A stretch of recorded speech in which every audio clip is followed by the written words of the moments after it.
Hello, everyone, and welcome back to AI for 2021, and also welcome to the robotics stage. I'm super excited about this presentation. Please give Dr. Josef Schaff a very warm virtual round of applause. Welcome to the virtual stage, Dr. Schaff. Hi, it's a pleasure to be here. Whoops. There you are. Back. All right. Let me bring up my slides. Give me just a second here. And I'm looking forward to hopefully giving you something interesting to think about. All right, I'll be here if you need me. All right. Let's see.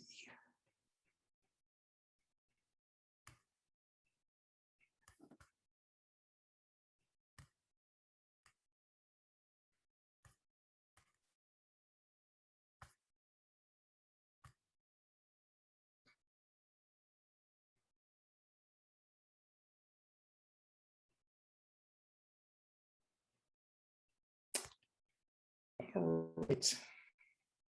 Sorry about that delay. I assume everybody can see everything here. Hey, Joe, we actually see your notes. We'll all pause it here. Welcome to the virtual stage, Joe. Hi, it's good to be here. And hopefully today I'll give you guys something interesting to think about.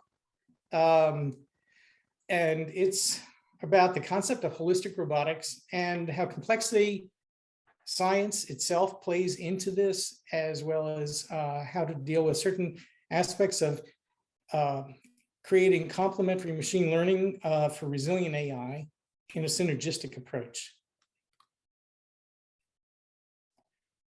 All right, so let me go into complexity science a tiny bit here, just from the high level of where it applies to this.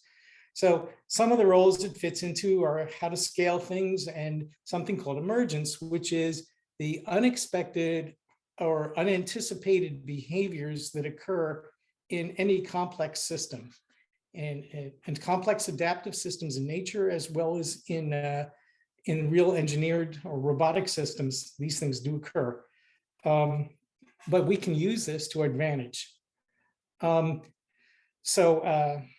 Moving ahead, some of the things we're really trying to do is to get this resilience and some sort of synergistic role going for robotics and to essentially create what's called trustworthy robots for society. It's probably one of the few ways we'll actually get robots to be accepted into society if they have a trustworthy nature. So complex adaptive systems occur frequently in nature. We have synthetic ones. The AI machine learning ones are the synthetic world version of that. In other words, the ones we've designed and built as scientists and engineers. So a naturally occurring ecosystem is a complex adaptive system. Each element of the system has a complementary role, and sometimes they're unique roles, but then sometimes they overlap. Let's look at a picture holistically of how complexity would fit into this. So here you see the different scales of complexity are necessary. So we go from either the small components that make up the robots. Now these are the smart components. I'm not talking about the nuts and the bolts, but more specifically the machine learning attributes. And then at the end, we'll touch briefly on complexity science solution for creating a large society of tens of thousands of robots or swarms, and relating to how they form a self-organizing topology. So in red, I've colored the parts of the system and the scale where there's the greatest degree, where there are degrees of complexity. As you see, the massive swarms on the left, and you see in the picture there, each one dot represents an individual robot. They rely heavily upon complexity. And complexity and the emergent aspects of order that can come out of it are pretty much the way to go, because you get to points where it computationally becomes really hard to deal with. The robotic platforms themselves, like the small one that I built, is a little inexpensive $300 platform, has it embedded in there. And finally, oh, I'm sorry. And finally, the platform, the components themselves, smart components, the little stars in there, the red stars represent where this is, the complex elements are in there. There's an architecture below that. We're going to go into some of this in this first part. We're talking about the holistic aspects of these smart components. Now, in order to get the resilience and the desired attributes and behaviors that create trust in a complex system or even any robot and stuff, we need to have it. We need to have a holistic blend of everything. So you see AI, cyber, autonomy, they all fit together. But at the same time, the real advantage to AI is its uniqueness and creativity in doing more than just what is the predictable or what they call deterministic aspects. Case in point, the AlphaGo program, how it won resoundingly over the world Go champion and did something totally unexpected and creative is one of those aspects of emergence.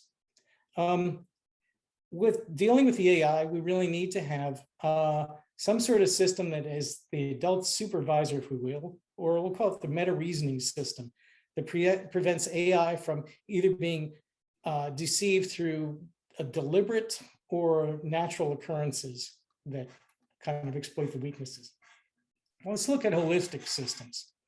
So an ecosystem or biome is basically that. The system keeps going in a dynamic fashion. As you see on the left, the tree is an example of a producer, and it then produces oxygen in the air from the carbon dioxide breathed out from the animals. It then produces food for the animals. You have below the swirl, the primary consumer and the secondary consumer, a wolf or whatever. And those things are exhaling carbon dioxide and then feeding the tree in that sense, and so on. Well, this all fits together into the big deciduous forest on the right. That goes on dynamically for hundreds of years if left undisturbed. So why do we need to take a holistic approach to these components? Is there really a problem with smart components? And what is it? There's a number of things. So is it the classifiers? Are they broken? Well, not really, but we can't really just plain old fix them. There's other factors involved. So let's look at the meta reasoning part. And here's why we do meta reasoning. So you see the four colorful squares on the lower half of the picture.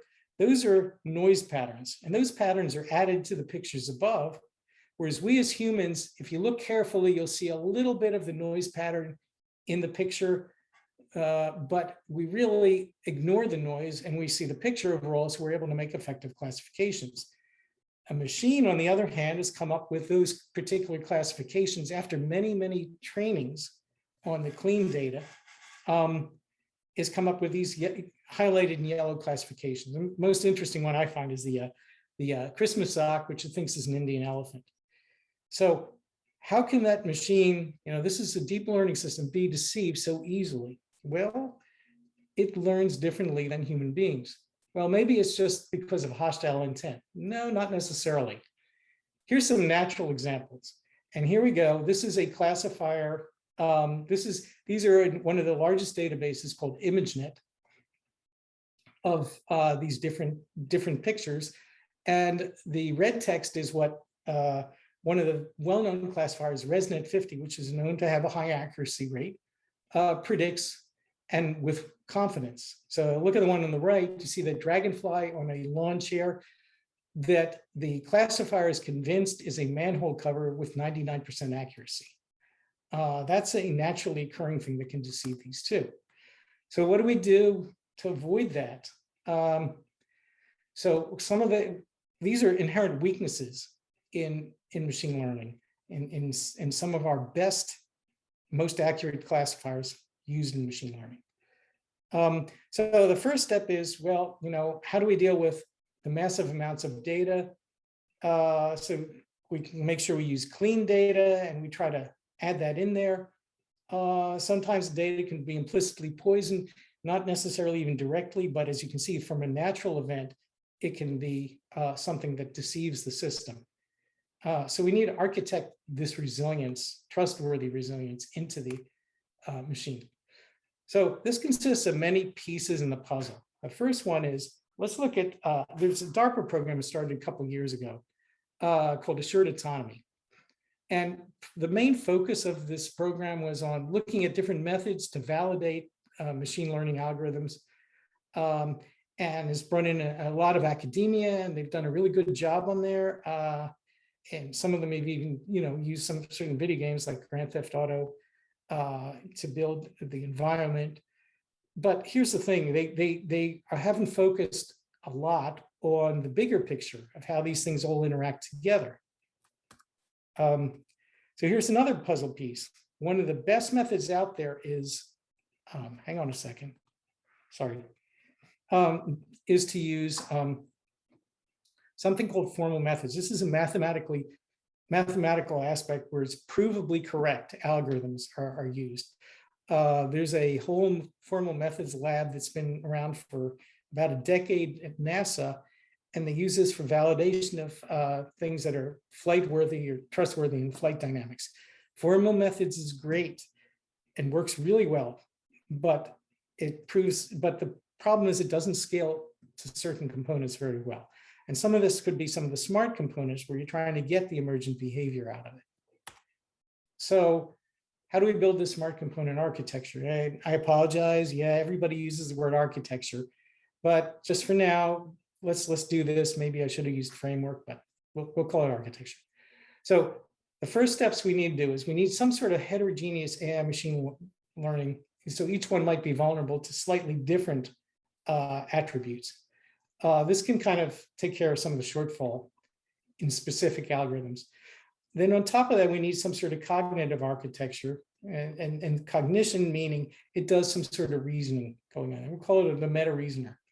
And that'll form some cyber resilient aspect.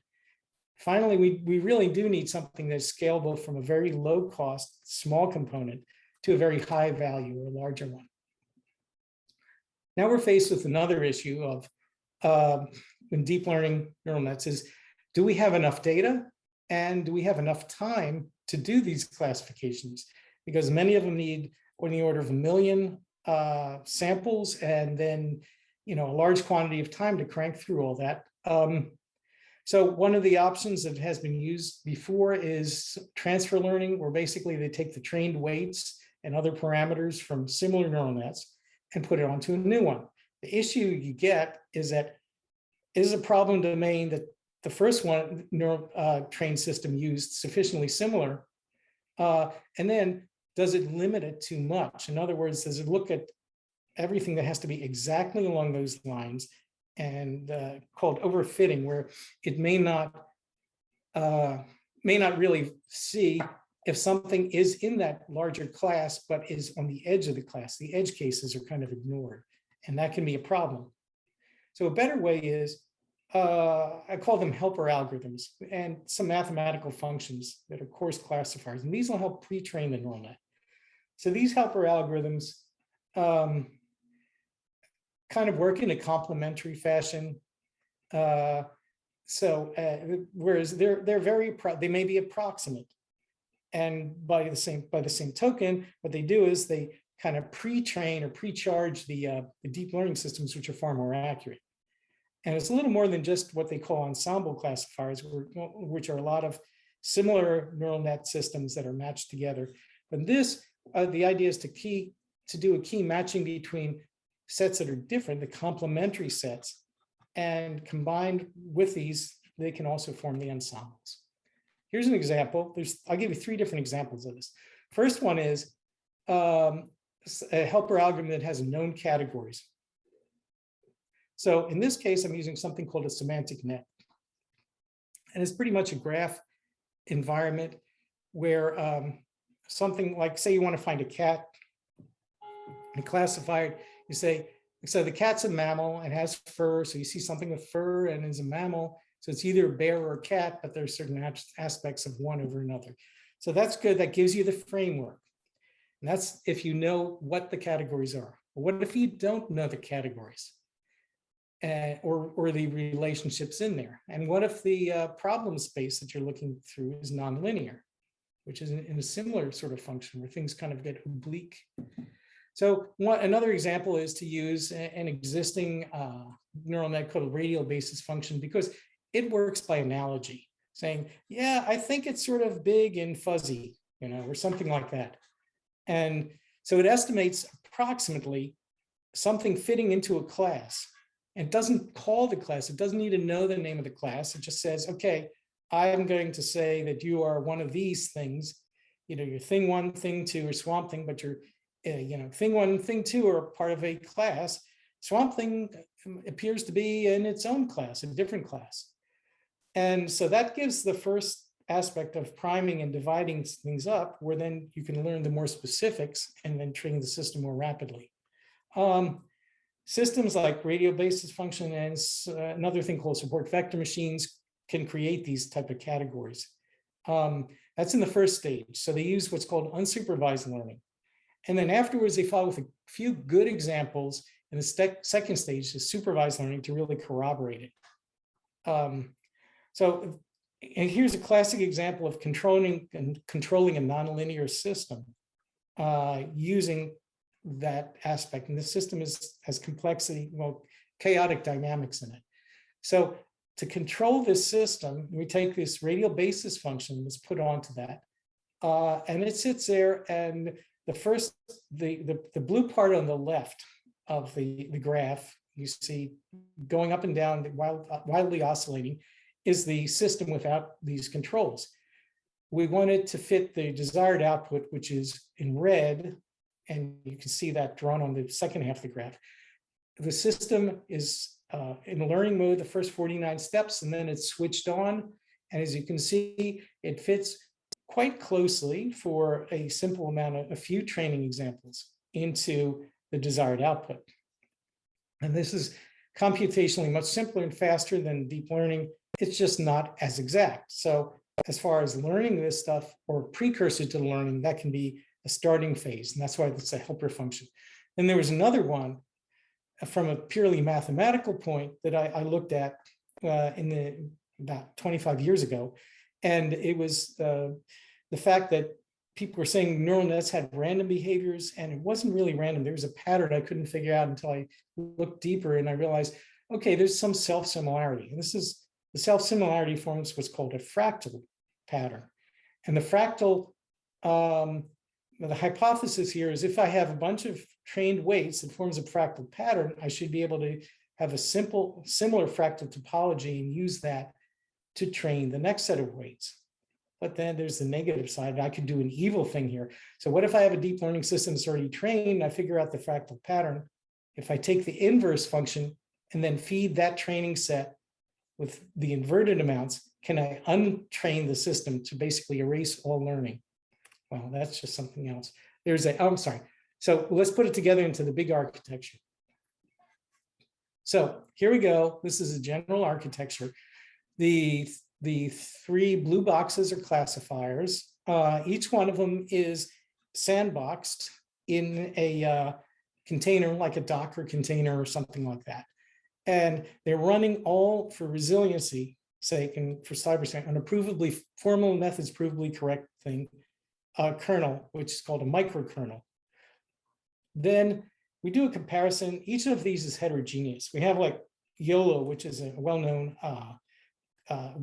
neural net, deep net learning system. And on the right, we have a Carnegie Mellon-based stochastic Q-based, which looks at general Euclidean shapes and their relationship to each other, and as well as the colors associated with them. So by using these together in a complementary fashion, we could conceivably get other results. If YOLO, for example, is deceived by one of those things, it would come out with a different classification. On top of it all is this meta-reasoner part. And the meta-reasoner can use either case-based reasoning or something called SOAR cognitive architecture. The idea is it learns, it gradually adjusts and is the adult supervisor and says, yeah, okay, the environment has parameters X, which tend to make YOLO misclassify or something. Therefore, there's a high degree of probability YOLO is got an incorrect classification, but the others are correct, or something like that. So the idea is it removes temporarily the misclassification, and it can also learn to a degree from that. So putting it all together, the idea is you need to prove your concepts. So I built a simple prototype. It's that $300 system there that includes a Raspberry Pi, which, oh, by the way, I brought it to its knees trying to run Java on it. This is Pi 3, not the Pi 4. So it was entertaining, but it just barely managed to actually get these things running. And the idea is if I can build it for something small like that, maybe I can move up. So from here, I can say, here's a cyber resilient architecture, and I've used some mathematically provable aspects too for the formal methods, and putting these things together holistically. And finally, the next step is the algorithms for massive swarms. I'm going to just quickly touch on that. This is part 2. So again, on the left, remember those dots? They each one of them represents a robot. And it can be either the relationship topologically, or you can consider it to be an abstraction of the relationships according to maybe what societies they belong to, or what clubs they belong to, or anything like that. So it looks kind of chaotic, but there's a very simple equation that I kind of fiddled with and finagled with and came up with that allows it to go from that seemingly random pattern to the one on the right, where it forms these highly ordered structures. Looks a bit like the old Space Invaders game, but the structures nevertheless are based on that. The difference of a single floating point number will do that. So if you imagine that you send this single floating point number across space and have it sent to different entities, every one of these entities will be able to know where the other guys are in general. So I did the calculations, and here's what it is. It allows every entity to know the overall topology of all the groups. And that's really what counts. That's what you don't need to know where an individual is. You need to know how all the individuals are laid out relative to you. And even though this pattern is randomly generated, each time it'll come up with the same structural pattern. Because of the fact that there's this self-similarity from a holistic perspective. So these things will self-organize into this ordered pattern. I tried it on a small processor called an ESP32. It was able to go calculate, say, 10,000 entities in less than a millisecond time frame. 4 minutes left. Okay, great. So what do we do with this? Well, it can be for resilient communications in environments where they have very limited bandwidth. The idea is also could be for control of massive swarms. What is it overall? Well, it's a fractal. And if you want to explore a little bit more, I have a YouTube video on that, or a couple of YouTube videos on that. There's also a couple of books that chapters in books that I wrote in the past couple of years on that. So here they are if anybody's interested. And where did all this come from? That's the next question. Well, about 5 years ago, I was asked, the University of Maryland asked me to put together a course in human robot interaction. And I first said no, then I said, yeah, okay, I'll give it a shot. And then I realized it's way more complex. You can't just do a robot and then have humans and have a user interface. It's way more than that. So I put it together and I realized, let's do a classic project and let's have the students do this project where you're going to design the next generation of robots. And that robot has to be like the caregiver for, say, grandparents or something. And you want to have it resilient and reliable. You have to have it trustworthy. And that means that you need to be able to implicitly determine what the actions are, what's going on with the person, whether there's actions that need to be done or whether it's beyond the scope of what the robot can solve. And this is all done without speech. It has to look at the person saying, hey, you don't look so good. Let me help you with this. Or, oh, I need to do this. Or, uh-oh, this is beyond what I can do. I better call 911 and get some help out here. So the idea is each year I give them this as a Kickstarter project to move it to the next step and the next generation for this cognitive human behaving robots. And best of all, even back then, 5 years ago, and today, of course, you could realistically build this, excluding the physical hardware to build the robot, the wheels and the nuts and bolts and all the mechanical sub-assemblies, the motors and so on. You could build this with GPUs or other hardware and software for under $2,000. So this is the ultimate challenge I give these guys, and they've responded phenomenally to it. And I think they like it. So I told them I'd get a billionaire to come in and to sit through the Kickstarter phase. Well, unfortunately, I didn't really know any billionaires. I said, all right, so I'll have one by proxy. So this is what happened. Hang on a second. Yeah, you see, that's me in the hat. So apologize for that, but that's it. So if you have any questions, do that.